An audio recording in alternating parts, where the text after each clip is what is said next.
Então, na verdade, esse tema da formação intelectual, ele é, na verdade, sempre recorrente em qualquer, eu diria, situação nossa e perspectiva humana. Então, primeiro, eu pensei em nós fazer uma discussão, uma apresentação propriamente dita da conceituação, né? Por exemplo, e aí a pergunta eu mandei, acho, não sei se foi para o Gaspar, não é? Qual é a importância do conhecimento intelectual? Qual é a importância do conhecimento intelectual? E ali, você sempre vai observando, no decorrer do tempo e da história, quer dizer, na medida em que a cultura, né, vai se socializando, as concepções do mundo, as posições, por exemplo, e as opiniões sobre a realidade, o que vai acontecer? Elas vão também vão se mesclando, quer dizer, num amálgama complexo, total, e ao longo da história vão se evoluindo e também se transformando. É isso que acontece, na verdade. Quer dizer, muita tinta, daria para dizer assim, né? Muita tinta já correu sobre tal temática, não é? Muitos livros se levantou sobre tal temática. De modo nenhum temos aqui, evidentemente, como já disse, né, a pretensão de elaborar uma análise, né, crítica, histórica da evolução das correntes, né, de pensamento que trata exatamente dessa dimensão intelectual. Porque aí não se quer entrar na questão empirista, e, enfim, uma série de outras vertentes, né, que abordam essa mesma questão da formação intelectual. Né? Vamos falar que a formação... Ia passar uma semana, né? No mínimo, verdade, ia passar você já falou a palavra já.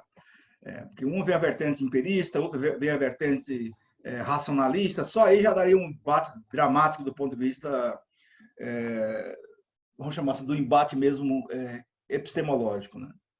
Bom, então, por isso que eu não fiz um roteiro para ver se a gente consegue seguir. Eu acho que é importante para nós. Né? Mas podemos também fornecer, eu diria assim, no decorrer da nossa caminhada, alguns recursos, alguns subsídios, né? Que podem nos ajudar, que nos ajudam, vamos dizer assim, né? A organizar dentro, eu diria assim, de grandes quadros, né?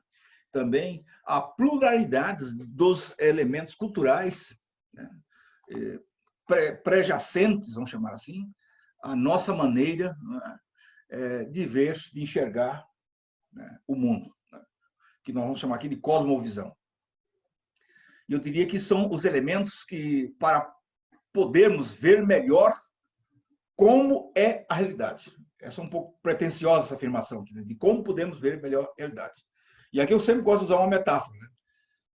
Muitas vezes, para se ver a realidade, depende da lente que a gente usa. Né? E muitas vezes, a lente que a gente usa é a leitura que a gente faz da realidade. Mas muitas vezes, a leitura que a gente faz da realidade está embaçada, porque ou a nossa lente está suja, ou precisamos trocar de lentes. Né? E muitas vezes as nossas brigas, as nossas encrencas estão exatamente nesse aspecto. Ou porque a lente está suja, ou porque precisa de trocar de lentes. Né? Principalmente na igreja é bem própria essas encrencas. Né? Bom, quer dizer, então eu diria que faz necessário que termos em nossa mente alguns conceitos, né? Alguns conceitos, embora seus limites não sejam, eu diria assim, facilmente definíveis, né? Mas eu chamaria aqui que é preciso nós dar conta de uma coisa, desculpa que é redundância, fundamental, que é a tal chamada mentalidade. A mentalidade, ou seja, a mentalidade, antes de uma categoria ligada à psicologia social, ela exprime, na verdade, um conjunto, não é, de concepções e também opiniões, quer dizer, pouco reflexas, né, que se originam, eu chamaria assim, na linha de vida que se assume comumente, eu chamaria aqui dentro de espaço, né? De tempo limitado da experiência, de tempo limitado da nossa experiência no mundo. Né? Aliás, eu fico contente porque acho que mais ou menos foi vocês que elegeram esse programa, não é? Porque é bom você saber que muita gente não quer saber mais discutir essa coisa, né? Não quer pôr esse negócio em relevo. Porque acho que isso aqui é uma discussão que, para ser padre, para ser religioso, isso aqui não serve mais, isso aqui não adianta, para quê isso, né? Não precisa, não é? Aliás, para ser padre, mesmo só para ser padre, precisa de pouca coisa. Basta ficar quietinho. Ficando bem quietinho já está bom, viu? Agora, se quer ser padre e querer ser intelectual, aí precisa gastar muita pestana. E tem que trocar de lente muitas vezes. Porque ser intelectual não é ter conceito na cabeça. Ser intelectual é meter o dedo aonde você não é chamado. Aí sim. Ser padre é pregar o evangelho e dizer muitas vezes que a política do SUS está equivocada. Ser padre muitas vezes é pregar o evangelho e dizer que o Amazonas não pode continuar sendo criminalizado como ela está sendo. Como o nosso, como é que diz, o nosso coordenador maior insiste em dizer que não tem nada no Amazonas. Quer dizer, aí ser padre e intelectual é dizer que isso está equivocado. Que isso não condiz nem com o plano de Deus e muito menos com o projeto humanístico. Não sei se eu me faço me compreender. Né? Então, eu diria que, desse ponto de vista, a gente tem que estar afinadérrimo desse ponto de vista. Então, eu diria que um dos aspectos... Em outras palavras, ser padre é ser atrevido, né? É isso, meteu o dedo no bedelho. Isso mesmo, é atrevido. Quer dizer, eu chamaria que isso une valores e atitudes. Essas duas questões, colegas, eu tenho, ao longo do meu caminhar, tentado levar muito a sério isso. Quer dizer, unir valores do ponto de vista ético, né, moral, e atitudes do ponto de vista de posicionamento político, no bom sentido aqui da palavra. Ou seja, de modo imediato, não é, a uma representação da realidade. Ponto. Né? Ou seja, categoria também usada, eu chamaria aqui, na sociologia do conhecimento. A gente vai encontrar muito isso aqui. Ou seja, ao contrapor-se o quê? A uma outra categoria, que é a categoria de ideologia. Nós temos que estar sempre, eu diria assim, par e par com isso aqui, entende? Por quê?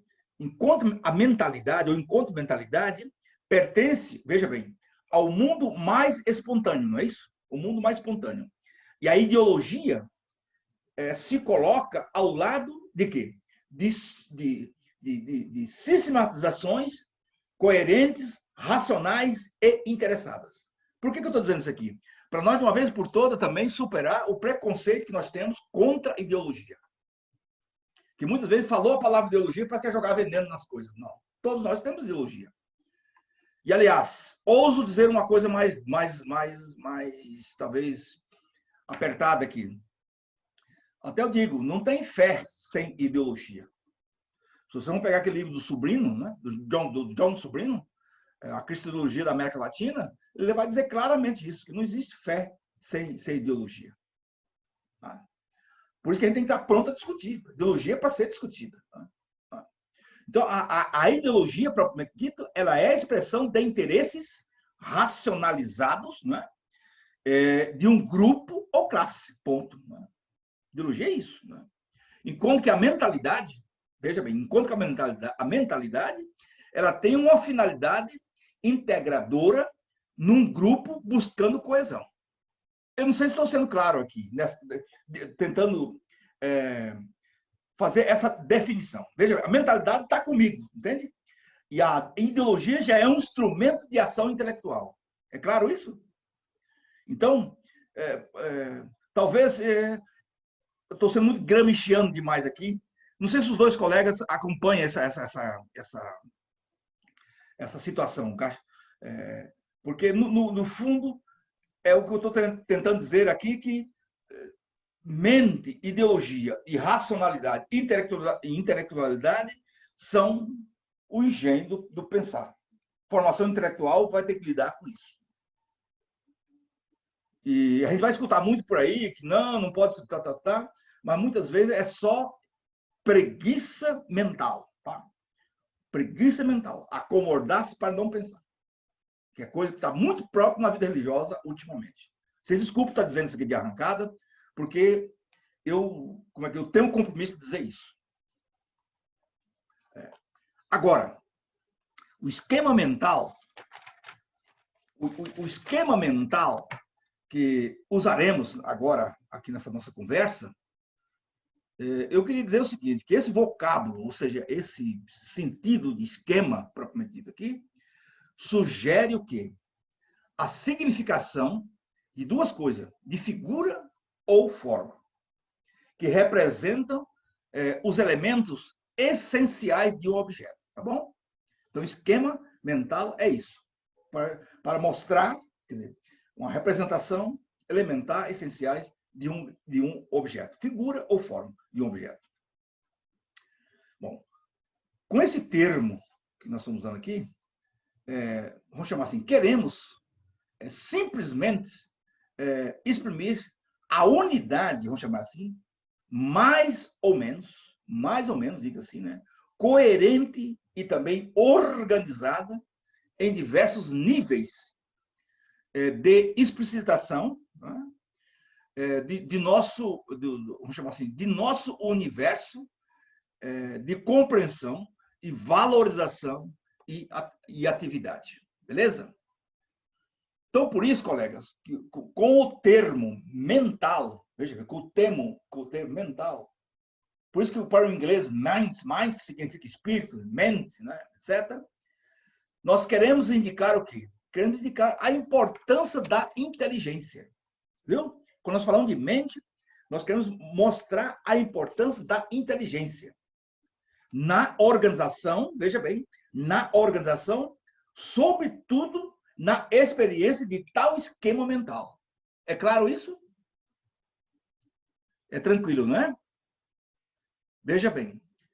Veja bem. Essa é uma situação que temos que apropriá-la de tal maneira para a gente perceber que a formação intelectual ela não é uma questão propriamente exterior. Que eu estou aqui, ela vai me pegar, eu vou beber, eu vou me formar. Não. A formação intelectual, você vai criando, quer dizer, uma disposição, não é? Quer dizer, você vai se autogerando desse ponto de vista, entende? Você vai olhando o mundo, vai olhando a realidade, vai lendo um livro, vai conversando, vai trocando diálogo, vai tomando posicionamento, vai tomando atitude, vai posicionando em valor que você não abre mão. É isso que vai formando a intelectualidade, beleza? Então, é nesse sentido. Eu diria assim, funciona como pano de fundo, horizonte de compreensão. Como horizonte de compreensão, contra o qual os dados diários, vamos chamar assim, os dados diários que passam pelos nossos sentidos, não é? São apreendidos, valorizados, assumidos a função de quê? Assumido a função de lugar cultural. Muito importante. A função de lugar cultural. Veja bem, a partir do qual ou contra o qual entendemos e valorizamos, assumimos a realidade em que vivemos. Certo? Então, essa é uma outra, como é que diz assim, centralidade que temos que dar muita atenção. Certo? Para falar do esquema mental. Então, o esquema, agora resumindo, então o esquema é feito para quê, então? Para que o esquema mental? O esquema é feito para iluminar algo maior do que ele. Certo? Então, a gente pergunta, mas o que é maior do que o esquema mental? Óbvio, a vida. O esquema mental é algo que ele existe para iluminar algo maior que ele. O que é iluminar aqui? A inteligência. A inteligência é a luz que ilumina algo maior que o esquema mental, que é a vida. Então, a vida do nosso dia a dia, do nosso cotidiano, parece que tem que existir um esquema. Você tem um esquema mental para ser uma luz, uma pista para cada dia estar lidando. Agora, a desgraça, vamos chamar assim, é quando nós achamos que a escada mental é que presta. Não sei se vocês já estudaram um filósofo chamado Wittgenstein. Ele estudou o primeiro tratado filosófico, que ele ficou tão feliz que ele chegou ao esquema mental, que depois ele viu que aquilo não prestava para nada. O que ele fez? Jogou fora e escreveu outro. Porque ele só ficou no esquema mental. Ou Kant, da primeira crítica, né, da razão pura. Ele achou então interessante aqui, falou, mas o que eu vou fazer com isso? Aí tem que escrever a crítica da razão prática. Me entende bem? É nesse sentido. Se não ficar só com a formalidade da inteligência, e daí? Não é? É bonito ficar só com a priori, lindo, mas lindo, e aí? O que ele faz com isso? Não dá nem para enrolar um pacote de fumo, não é verdade? Então, eu diria que essa situação do esquema mental, que nós chamamos aqui de horizonte, é importante tê-lo. E como é que a gente consegue esquema mental? Aí sim. Aí se adquire com 3 condições, colegas. A primeira é adquirindo um método. O que é o método? O método, cada um adquire o seu. É o caminho, o jeito que você procede para rezar, para escrever, para ler. Cada um adquire o seu. Agora, o caroneiro, o inerte, como é que diz? O parasita, esse não tem jeito. E tem muitos por aí, e muitos por aí, que finge, que é o simulacro, né?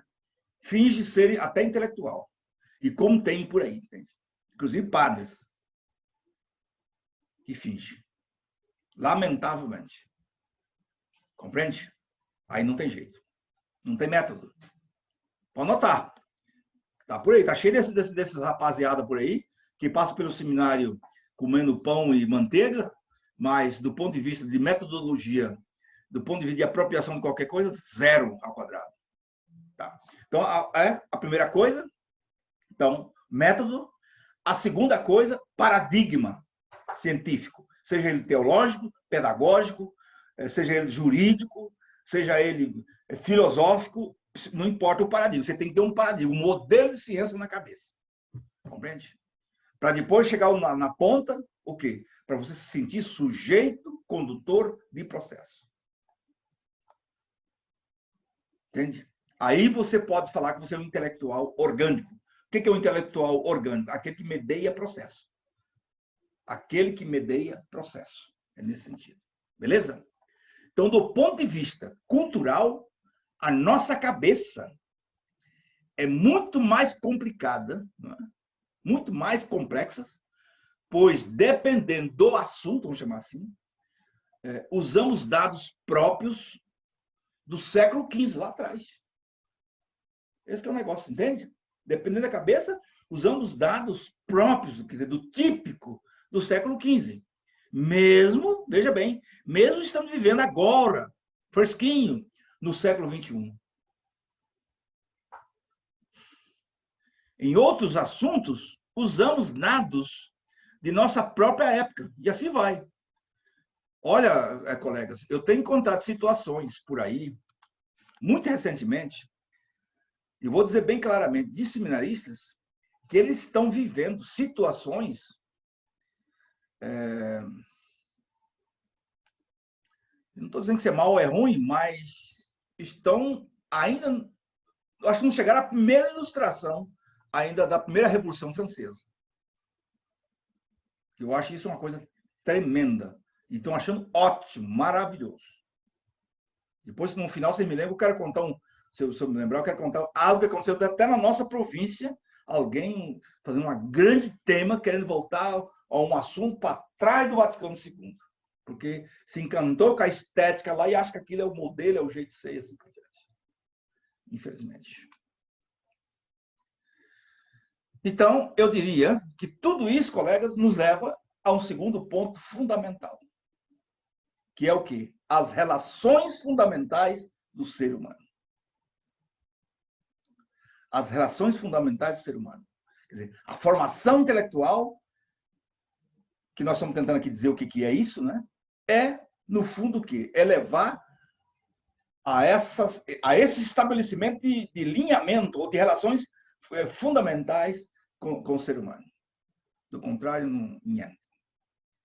Então, para explicitar, quer dizer, o esquema mental, que nós já estamos sabendo o que é isso, que é a nossa organização do jeito de pensar, partimos de 4 perguntas fundamentais. De 4 perguntas fundamentais. A primeira, o que é o ser humano? A primeira, o que é o ser humano? Como o ser humano se entende a si mesmo? Então, portanto, o primeiro aspecto é antropológico. O que é o ser humano? Como que o ser humano se compreende a si mesmo? É uma pergunta que a gente tem que fazer. Não podemos fugir dela.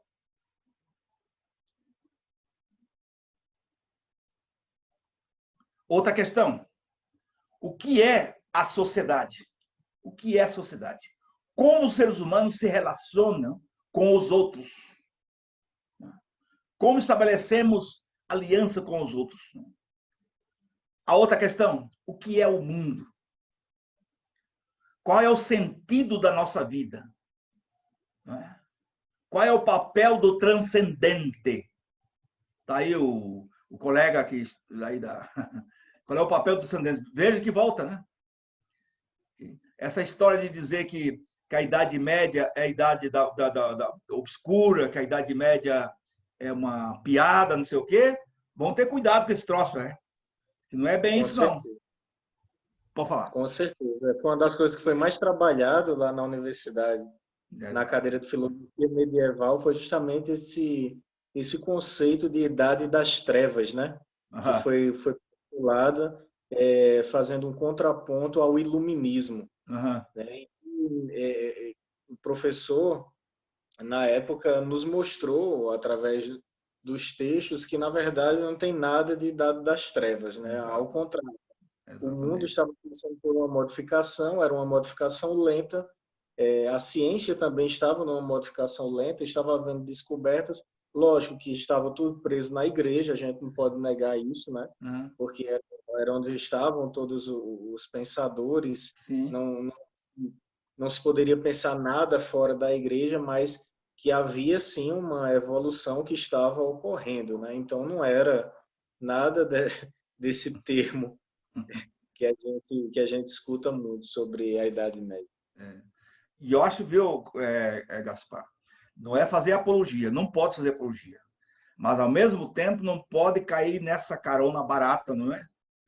De querer entrar nessa dialética negativa. Porque, no fundo, eu vou dizer uma coisa que é bem clara por uma questão de honestidade intelectual. Sem Idade Média, não haveria modernidade. E ponto final. Se a modernidade deu com os burros na água, não vão culpar a Idade Média. Isso também a gente tem que dizer isso com todas as letras. Vamos chamar os pressupostos que deu as 2 Segundas Guerras Mundiais foi o fruto da negação da Idade Média. Isso é o contraponto. Eu já tive em banca de doutorado, já veio fulano com essa arrogância, eu não sou estudante de Idade Média, viu? Não sou, porque eu estudei outra vereda. Mas essas arrogâncias intelectuais, a gente tem que arrebentar com elas, inclusive dentro da igreja. Porque são essas arrogâncias que levam os grandes entraves, entende? Quer dizer, agora, chamar a Idade Média de escuridão, a escuridão, onde é que deu a escuridão? Os campos de concentração nazistas. E ponto final, entende? Além de ser anacronismo, né? Há muitos anacronismos, muitos argumentos anacrônicos que são, como é que eu posso dizer, são gritados e são alardeados desde o ensino fundamental até agora, né? Sem ter uma peneira realmente daquilo que aconteceu, do porquê que aconteceu, de que forma. E assim vai caminhando a educação, né? Nesse ponto aí, que o que importa é criar esse espantalho da Idade Média, onde agora que está tudo bem, naquela época era um inferno na Terra. Exatamente. Brincadeirinha de mau caroço, como ele diz, né? Pois é. Bom, então, na verdade, eu diria que voltar essa discussão sempre é salutar para a cabeça, para o coração e para tudo. Eu sempre digo isso. Até por uma questão de honestidade mesmo intelectual. Bom, as relações fundamentais. as relações fundamentais.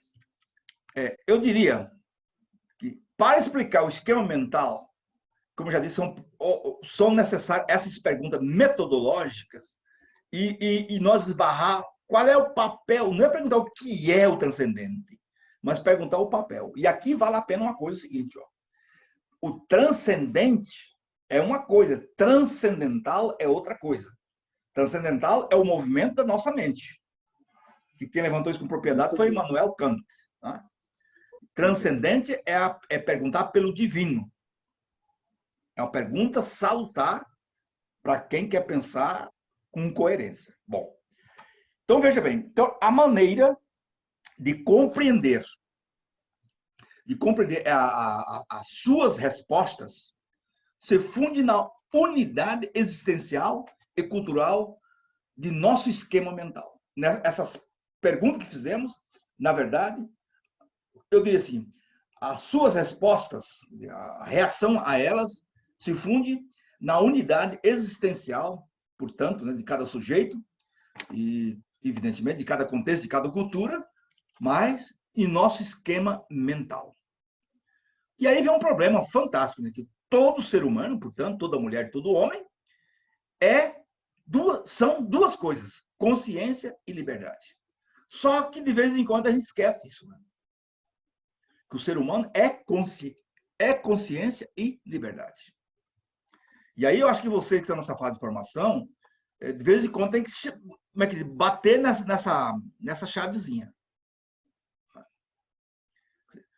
Tem, portanto, que uma relação fundamental, em primeiro lugar, com quem? Consigo mesmo. Conosco mesmo. Essa primeira relação não é e não se entende num sentido psico-individual, veja bem, mais cultural. E aqui eu tenho um pouco de briga com os psicólogos, com toda a honestidade. Briga intelectual, entende bem, né? Porque eu sempre acho, nas minhas leituras por aí, que nós somos mediados. Né? O que o psique individual não é eu sozinho e as batatas. Não é eu sozinho, eu sou mediado. Agora, pelo fato de eu dizer que eu tenho uma relação comigo mesmo, não significa que eu não estou, como é que diz, na relação intersubjetiva com você. Bom, tal compreensão, ao meu ver, só é possível dentro do contexto social. Nunca, mas nunca mesmo no auto-isolamento. Nunca no auto-isolamento. Não há possibilidade. Então, ela é decorrente de quê, então? De outras relações, ponto final. O ser humano só poderá compreender-se como ser humano enquanto se choca, veja bem, com as realidades exteriores a si mesmo. Eu estou dizendo aqui quase que o óbvio, né? Não tem como nos criar a autoproteção. Criar a autoproteção lógica, como muitos tentam fazer. Colocando roupa, né? Colocando não sei o quê, colocando frase, colocando palavra, colocando até ejaculatória, colocando um monte de trem aí, para que o mundo exterior não te afetar. Gente, pelo amor de Deus, o que é isso? O mundo lá fora não te afeta. Eu fico horrorizado quando eu ainda escuto esse troço, o mundo lá fora, entende? O que é mundo lá fora? Não tem mundo lá fora, nós estamos no mundo, a única coisa que nós temos é parede, para nós dormir, ficar dentro de casa, para o vento e a chuva não nos pegar, mas não tem mundo lá fora, nós estamos no mundo, ponto, final. Então, a segunda relação é a do homem, do ser humano, com os outros homens.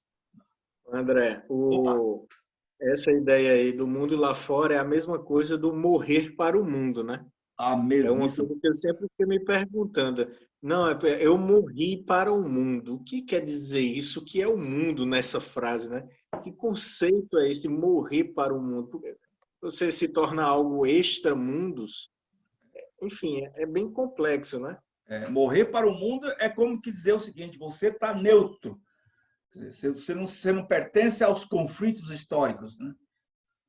Quando alguém fala isso para você, morri para o mundo, você pergunta o que é que você tem a ver com as pessoas que não têm casa, que não têm comida, e tá. Você morreu para o mundo, isso aí é mundo. Entende? O Jesus, o crucificado, o que ele é? Mundo, o que é isso, né? Entende? Agora, só que você vai arrumar muitos cavacos para o ofício, porque você já dá encrenca, porque você vai mexer com esquema mental, entendeu? Então, porque o próprio Aristóteles vai dizer que o ser humano, o homem, né, é um animal social.